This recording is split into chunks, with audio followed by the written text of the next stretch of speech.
Riverside.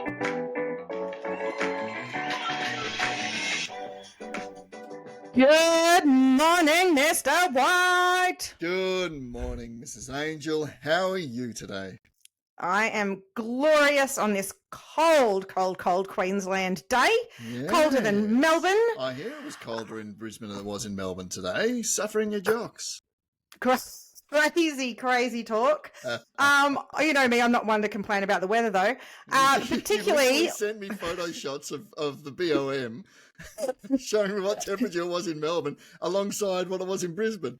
Yeah, no, you don't complain at all. No, that's not something I like to complain about. I don't want to complain now because we have got an absolute legend in the studio. I'd love to welcome Julie Chong to the show for tonight. Welcome, Julie. Julie. Hi. Julie is new to the teaching profession, and we are super excited to unpack with her why she chose teaching, where she's teaching now, and some of those great experiences that she is having. So let me introduce you to Julie Chong. She went to primary school at Lauriston Girls School. She went to secondary school at Lauriston Girls School. She went to university at the University of Melbourne and completed a Bachelor of Science and a Masters of Teaching. Mr. White, tell us more about Julie, please. Julie has been teaching for 6 months at Lauriston Girls School, but she also enjoys lots and lots of sports, hockey, cricket, ultimate frisbee, and we're definitely going to be talking about your ultimate frisbee achievements. Absolutely loved school and all the opportunities that she was given. After she finished school, Julie wasn't sure what she wanted to do. She ended up doing what she terms as a generic degree. I disagree. I think it's pretty involved. To give her more time to decide. And while she was doing uni, she did coaching at Lauriston Girls School every term, and she absolutely loved it. Welcome, Julie. Great to have you on board. Thank you so much for having me. I'm super pumped to be here.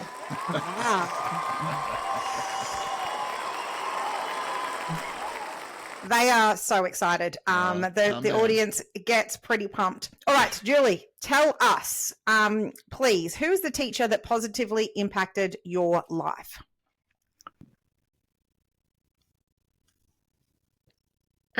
Sorry, I think I cut out for a second, but I am back. So magical moment for me. I feel like I have a magical moment every day, but I think I shared this one actually in our little meeting this morning about how I was teaching Year 7 maths, and I have this like a slightly weaker student, and her name, let's just call her Emily, and I'm like, Emily, let's have a crack at this question. And she goes, oh, I don't know, like it seems really hard. And then I just have like all the other girls, they're like, go Emily, you got it, Emily. And it was just so sweet, and they just support each other so much. And they're like, go Emily, you can do it. And like, it doesn't matter. And I was like, oh, I've just created such a nice, warm little environment for them.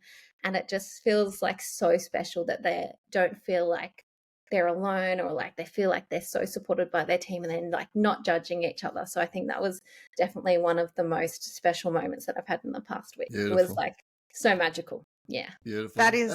That's the sort of thing that we need to do as teachers, is create an environment where students feel happy in sharing their ideas and taking that courageous leap to actually do so, and create an environment that is supportive and celebratory of students' achievements. So that's amazing. And it's 6 months in, Jules, to be able to be doing that, and as you say, doing that every day is top shelf, absolutely brilliant. And we need to fight tooth and nail to ensure that you stay in this wonderful profession. Absolutely, because the stats aren't great, and we want to know more about why you chose teaching in the first place, and you'll have all of those moments along the way. And obviously, this podcast is all about focusing in on those really special moments. It's a hard job, but we didn't come into the job because it's an easy job. We wanted to work with kids and really create a positive impact on their lives. So sounds like you're already doing that after only 6 months. Very, very, very cool. So tell us, who is the teacher who positively impacted your life when you were at school? So I had 2 really special teachers who I absolutely adore to this day. I still love them so much, and they just inspire me like every day. I see them pretty much every day, which is quite funny. And I just think, oh, you're the reason why. So the first one was my Year 4 teacher in and he taught me how special you can make someone feel, even in just a classroom of like 24 kids. I remember specifically Mr. Tom's, he made this. So I was in maths and I was quite a strong student in maths. You'd hope so, because I'm a maths teacher.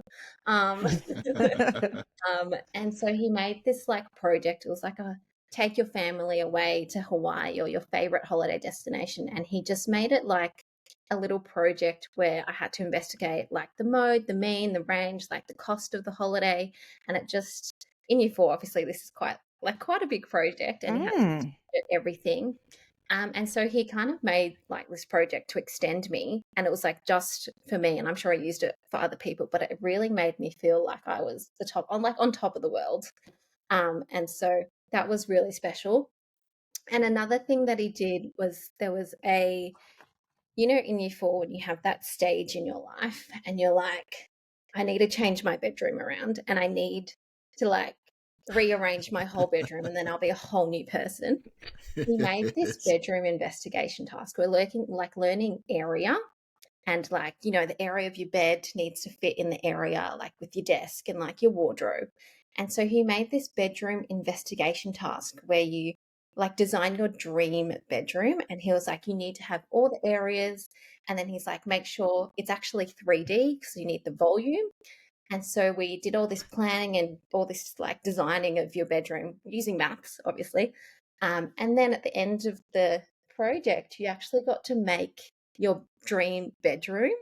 And so I think that was like a really, really good project in which that we could, I guess, have a license to be so creative, but then actually make maths fun. And you didn't even realize that you were doing maths. You're like, oh, my bed's like 2 meters squared. And you'd be like, oh, like it doesn't even matter that I'm doing maths. Like I get to design this bedroom. So that was one thing. It was making it so real life and perfectly tailored for the age range of the kids. But it's a complex task, though. Such a complex task. Yeah. And then there was even things like, you can add a stool and like how much space would that take up? Or you add carpet, like how much space would that take up?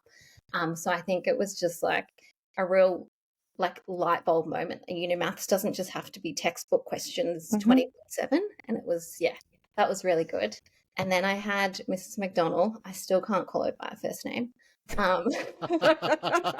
McDonald, she taught me year 5 and year 6. It was called Spicy Maths because it was like the enrichment group, and so it was really spicy, which was really quite funny. And we got taken out of class every like fortnight or so, and we did like little games and puzzles with math stuff, and it just kind of just extended us out of the classroom of like general mainstream year 5 and 6. And then she taught me year 7, and then she taught me year 10, and then she taught me year 12. Oh. I was so lucky that I had her for so many years. Yeah. And I think something that she really taught me was that, like, if you're passionate about something, like you can just share it across like whoever you're talking to. And I think whenever she teaches, you can just see the passion that she has and the knowledge that she has to share with her students is like endless. And I think that was just a big turning moment for me when I was like, oh, like she's so passionate, like maths must be cool. Like it convinced me that maths is cool. And I think she just put in all this time and effort into us and just cared. Like you could just see how much she cared about every single one of us. And I think that really, like in my own teaching philosophy, that has really translated to my own teaching philosophy where I'm like, I need to show that I care about these kids and show them that like I'm there for them whenever they need me. And I think it really, I guess, when you know that your teacher cares, you just want to, well, I felt like, I just want to impress them. I want to do well. And so it really inspired me to be like, I want to be that teacher that really cares about their kids. So, yeah. How lucky. Rita Pearson said, kids don't learn from people they don't like. Yep. But then, unfortunately, kids don't always learn from teachers they do like. So you need to bring more than just being likable to the kids. But kids actually aren't that complex to make them like you, because if you just show an interest in them and care about them, they can't help it. They're going to like you and they're going to want to perform for you. And then you're there wanting to perform for them. And oh my gosh, I can only imagine the kind of outcomes that you're getting for your kids right now. That's really, really exciting. Absolutely. And it's doubly so because I know Vanessa and Kristen, they're both now in leadership positions at Lauriston, and so I get to see them shining as well. So while I wasn't in the classroom being taught by them, I get to see their leadership and to work underneath them and really look up to them as well. And I think you're exactly right, Julie. And I'm very, very glad for you, very excited for you, because you've seen 6 months into your teaching, you've seen the power that teachers can have, and you've also seen now Vanessa is up in management, and so is Chris. So you can see a direction forward, which is fantastic. So you've got to make sure you stay in the profession. How did you get in? How did you start getting interested in teaching? What was it that made you think that, apart from maybe Vanessa and Chris, that made you want to get into teaching? Well, I did the Duke of Edinburgh program, where I did that's awesome. like the bronze, silver, gold, and within that program you have to do like a physical recreation, a service, and I forgot what the other last one is. I can't remember. Physical service and skill. Skill, yeah, skill. Yes. Anyway, so my service was volunteering at Friday Night School. So Friday Night School is a program which is where students tutor other students from refugee and migrant families. And so I was so lucky. There was only a select number of students who got to be in that program, and I was in it from year 10 to 12. And I just remember going to Friday night school. It's not Friday night. Like when you're in 10 to 11, 12, like surely you'd want to be doing something other than doing schoolwork on a Friday night. But something about Friday night school, it was just so rewarding. Every day after Friday night, my mum would pick me up and she'd go, "Oh, how was it?" And I would be like, "Oh my God, like it was the best thing ever. It was so fun. I just taught this little kid. We were learning like 6 + 7, and we were counting, and it was just so fun, and I loved it." And she was like, "Okay, that's cool." And so I think I just looked forward to Friday night like every single time, because it just made me feel so good. But then I was like, so I did finish year 12, and then I was like, oh, like I have a few options and I have no idea what I really actually want to do. So my options that I was thinking was I could do teaching, but I was like, oh, if I do teaching, I feel like I'm kind of stuck in teaching. But it's great place to be stuck. Good save. And then I was like, oh, I'm quite interested in sports. So I was thinking, oh, I could do physio. And then I was also kind of interested in law, and I was kind of interested in medicine. I was like, the world is my oyster. Interesting. Can I just ask what ATAR you got? Sorry. What's your equivalent? What do you get? Your VCE score? What do you get? You get an ATAR. Yeah. What was your ATAR? I actually don't share my ATAR. Okay. Good decision. Good decision. But so, okay, we can only suppose, because we can suppose you had the door open for medicine, for law, for physio. So I know that when I went to uni, if you wanted to get into physio, you needed an OP1, which was the highest of the high. So let's say it was a high 90s kind of score. No, it was above 70. Let's say it's above 70. Okay, it was above 70. All right, she got at least 72. The world was her oyster, yes, and carry on. So you could have done all these things. Yeah. And I thought, I need to buy myself some more time. I was like, I have no idea what I want to do. Like, this is it's so overwhelming, honestly, from year 12 to uni. It's just such a process. And like, you're in just this massive pool of people who have to select where they're going. And so I was like, generic Melbourne Uni science, like, if you do Melbourne Uni, you're going to have to do another degree pretty much, probably, if you do science. So I was like, okay, great. Do science. I could go physio, medicine, teaching, whatever. Mm-hmm. Or I could even go to law. Doesn't even matter. So I bought myself 3 years, and I thought, okay, I've got 3 years to sort myself out. And so I actually because when I was at school, I was the sports captain, and so the head of sport at the time was like, "Oh, like, do you want to coach the GSV sports? Like every afternoon we have GSV sport, and it's like now almost compulsory for 7/8s, but you can choose a sport each term and you train, and then once a week, and you play the game after school once a week, and it's just all levels of ability. No one really cares. Like it's just a whole lot of fun." And so the head of sport was like, "Oh, like I need a coach for term 1. Like, do you want to coach?" Because I absolutely loved GSV when I was at school. And I said, "Perfect. That is the best idea ever." And so term 1, I coached indoor cricket. And then the next term, it's like a choice of a couple other sports. And then I was like, "I got to coach again." He's like, "What sport do you want to coach?" So I was like, "I'll coach hockey." And then the next term, it's a new sport. And he was like, "What do you want to coach? Like, you're doing so good. Like, I'll have you back again." And I was like, "Great. I'll coach soccer. I don't actually play soccer." And then he was like, "Great. Term 4, I'll have you back again. What do you want to coach?" And I said, "Oh, I'll coach cricket." And so for the whole 3 years of my uni degree, I just coached every term. And it was just the best time ever. Like the connection that I built with the students was so fun. It was honestly me just reliving my days of GSV. I loved it so much. But I just thought, "Oh, this is so fun. Like, how can I not do teaching?" But actually, I had this thought. I was thinking I need to be in not an office job, because I did work experience, and I was like, I can't sit at a computer every day and just, I don't know, type or whatever. I don't know what people do.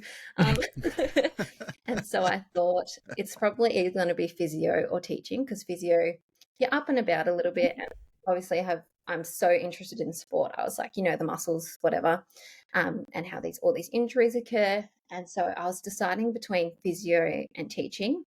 And so in my final year of uni, I actually was heading towards the physio direction. But then I think something really struck with me was that I had to go to the physio because I was injured. And I thought, oh, like I go to the physio and I see them once every 1 week or once every 2 weeks. And if I haven't done my exercises, then nothing's going to happen, right? I'm not going to get better. And so I thought, oh, like, I don't know if I want to see someone, try and help them. They do nothing about it. See them, and then you see them in 4 weeks and they've done nothing again. And I just thought, oh, the connection that you build with a physio compared to a teacher is completely different. And I thought, nah, I can't do physio. I'm just going to be in a room seeing patient after patient for like 20 patients a day, and they're all going to be different. And so I thought, no, I can't do this. And I thought, teaching's for me. I get to work with young people. Physio, there's a whole range of different ages that you have to work with. Just don't know who you're going to get each time. And so I was like, enroll in teaching, take me there. So that's why I did. And you had the choice then of either primary teaching or secondary teaching. So you've obviously chosen secondary teaching, even though you had a very impactful primary teacher and secondary teacher. I'm sure you had multiple really impactful people. But so what pushed you towards the secondary teaching rather than primary teaching then at that stage? I think it was mainly because the fact that I did not want to teach English. Well, we'll definitely be like, wow. I did not want to teach pretty much anything other than maths or science. I was like, I don't know. You have this special skill in maths that you really want to build those connections and that deep love of maths. Yeah, because I thought like, if I teach English, I'm probably going to be that boring teacher that doesn't like English, and you can tell. Where like I'd seen so many teachers, like my teachers, be so passionate, and I was like, I can't fake that. Like I definitely can't fake that. So I want to talk to you a little bit about your sporting life, because you've underplayed it very much in your biography, and you are actually quite the sporting star. And so Julie plays high-level hockey, but more importantly, she plays high-level ultimate disc, and picked it up at uni. So we're basically the same person, Julie. You and I both picked up ultimate disc at uni, but you actually have gone and done some really cool things with it. So can you tell us a bit about your ultimate disc career thus far? Yeah, it's A lot, actually. I can't even remember everything that I've played. I've played for Victoria probably like, I think maybe 6 times at the under 18s and then under 22s.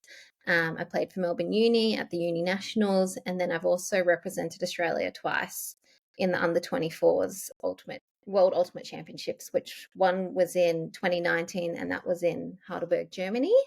And then I also represent Australia last year in Nottingham, which was really fun. So cool that you're getting to travel and play this an amazing sport. It is such a cool game, and as cool as those European locations are, you in April, I think it was this year, we in the Year 7 Centre turned on the TV, hooked up to the internet, and watched you play in the final. So where was that final, and what was that final? So that final was in Ballarat. Ballarat. Not that interesting. Like a couple of years ago, it was Nelson Bay and Townsville, but we went to the Rat. The Rat. And so it's called the Australian National Championships, I guess. And so there's like a few teams from New South Wales, a bunch from Victoria, from WA, Queensland, South Australia. So there's teams that play. So it was really, really close game. We actually won. We were down 14-12, I think, and then we won 15-14. It's cool. Yeah, so now we're national champions, which is pretty cool. Very cool. So yeah, it's pretty fun. It was awesome because all my English class at the time, because I timed it perfectly, because I had my home group for when that was on, and we're all watching it, and I'm thinking, oh, you're not going to make it, but then you did. Yeah. Yes. What a good lesson for the kids as well, that resilience great. And, it doesn't matter if you're down, you just keep fighting, and then to come out like, it's a fairy tale, and then getting to have the kids to watch you, that is very, very cool. It takes, cool. When I was a hammer thrower back in the day, we had nationals in Brisbane one year, and we had a big crowd of kids from my school came out to watch me compete, and I won a bronze medal at nationals that year and got to stand on the podium and get my medal, and all of my students were there. It was amazing. So yeah, nothing like it to have them there cheering you on and supporting you as well. That's so cool. I kicked 2 goals in the Staff versus Student soccer match last year. So, students were there cheering for me as well. So we've all achieved. Yes. Big claps. Well done, Mr. White. Don't want to leave you out. About me, but No. All right, I want to play a game with Julie and Mr. White. So we play a game called Say What. Say what? Wow, that's loud. Yes, I said say what. So the way this game goes is that I'm going to be asking a question, Julie.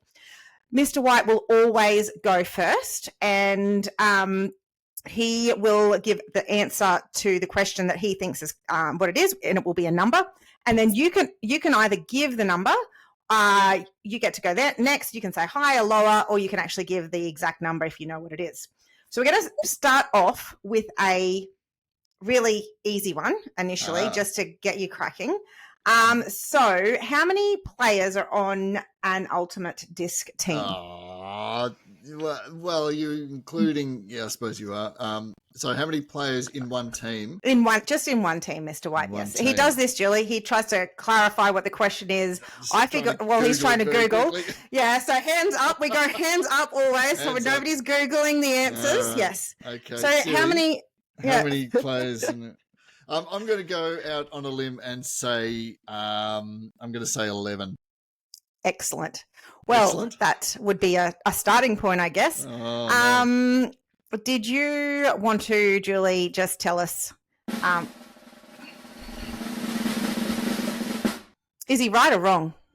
Well, on the field is different to on a team, but I would say on the field. On the field, 7. Yeah. 7? 7. Just 7. Really? Just 7? Yeah. Wow, that's a lot of running. That's a lot of running. Yeah, it's tons. Yeah. Okay. All right. So I guess it's a good game. That was just the warm up. It's best of 3, by the way. Oh, okay, cool. Yes. Sorry, I know you're celebrating early, but you know. Yeah. All right. I want to know how long it's been around for. So we all know, obviously, that Joel Silver introduced his idea of ultimate frisbee to the Columbia High School Student Council in Maplewood, obviously in New Jersey. But what year Joel was it? Silver, you say? Yeah. Yes. Hands up, please, Mr. White. Hands up. Hands up. Joel Silver introduced this idea, this great idea. Although I'm pretty sure the way he envisaged this to start with was with 11 players on the pitch. But yeah, possibly. That might have been where you got confused before. It sounds to me something that would have originated in about 1965. Okay. What do you reckon? Julie, really what do you reckon? question. This is a tougher one for you because there's no way that you would know this unless you're an absolute nerd of the game. Do you think it was later? Yeah. Did you say Mr. White's been born about that time? What? Yeah, alive around about. Yes, true. Yeah. Jeez, below the belt. So? Do you think it was later than that, or do you think it was earlier than that? I would say later. Excellent. Oh, do you want to guess?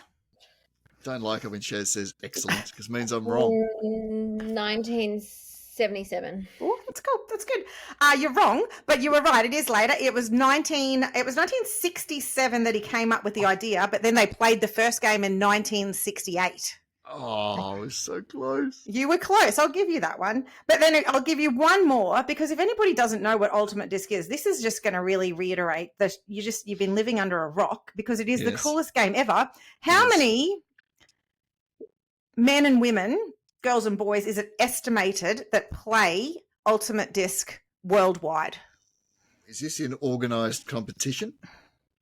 Well, it's governed by spirit of the game. So, yeah, I think it is considered in actual organised competition. Okay. Because it's self-adjudicating, isn't it? Self-umpired. Yeah. Okay. All right. Now, sorry, what was the question? How many people? It's not an exact number, so we can talk in round numbers.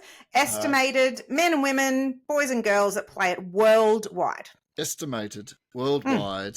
There would be something close to 20. Let me just give you something. So there's 80 countries play it. 80 countries. 80 yes. countries. So it's a big number. It's a big number. Okay, thank you. So it's more than 80, I'm assuming. More than 80, yes. And they've got to have something to throw to, so it'd be at least 160. Yeah, you are on track, Mr. White. Team, it'd be 506. I'm going to say 21 million. That is a big number. Oh no! Hey, no! All right, Julie, what do you reckon? Is it a bigger number than that, or is it a smaller number than that? Well, going off the fact that you're going off spirit of the game numbers of like WFDF, like World Flying Disc Federation, I feel like that wouldn't count for uni kids. Yeah. So I'm thinking from the stats, there might be 21 million, but I think from the stats that you're going from, I think it's lower. Mm-hmm. I wonder about how many million do you reckon it would be? Maybe like 5. Oh, it's very, very close. It's 7 million people are playing Ultimate Disc, the spirit of the game Ultimate Disc. So like that's kind of organised. And then there's all of the people that just go down and play a game of Ultimate Disc just amongst their friends, which is super, super cool as well. Is there a fierce rivalry between Ultimate Disc and disc golf? I think, well, it's actually funny. A lot of Ultimate Disc or Ultimate Frisbee people, when they retire, they go and play disc golf. It's kind of like when you're young, you play hockey, and then when you're too old and you can't play hockey anymore, then you go and play golf. Like, it's good. About the stage where my mum is almost at. She's like, do I start playing golf or can I still play hockey? She's still playing hockey, which is great, but she says in summer I can't play summer hockey. I'll have to play golf. So she's still playing winter hockey, but I wouldn't say there's a rivalry, but I would say they go hand in hand. Yes. Yeah. Excellent. Like kind of like tennis and pickleball. Yeah. Yeah. Okay. Yeah. All right. We've taken up far too much of intelligent Julie's time, and I feel like she needs to be released from this podcast. I want to say a massive thank you to you, Julie, for a number of things. One, for being such a passionate teacher. Two, for choosing teaching. Like there's nothing better to hear these bright, highly intelligent young people who are choosing to go into teaching. You've got that absolute moral purpose instilled, and you are going to have the most amazing career. So I'm so glad that you've chosen teaching, and I'm so glad your kids get to have you as a teacher. Yes. And your colleagues get to have you as well. I'm stoked to share an office with you and get to see you every day. It's awesome. Love your energy, love your enthusiasm and your intelligence. It's brilliant. Long may that last. Keep it up. Thank you so much for having me. It's been so fun. I feel so out of my depth right now, but I have absolutely loved it. Awesome. See, we all do hard things, and you're still being an inspiration to your kids. They're going to get right on board this. All right. If you are a young person out there who is loving being involved in your current school, think about choosing teaching. Please think about choosing teaching. Absolutely. Don't choose physio. Choose teaching. Don't choose physio. So choose teaching, and you'll make a massive difference in the world. Exactly. All right. Goodbye, Julie. Goodbye, Mr. White. We will see everybody you, next week. See you, Mrs. Angel. Bye, everyone. Powered by Riverside.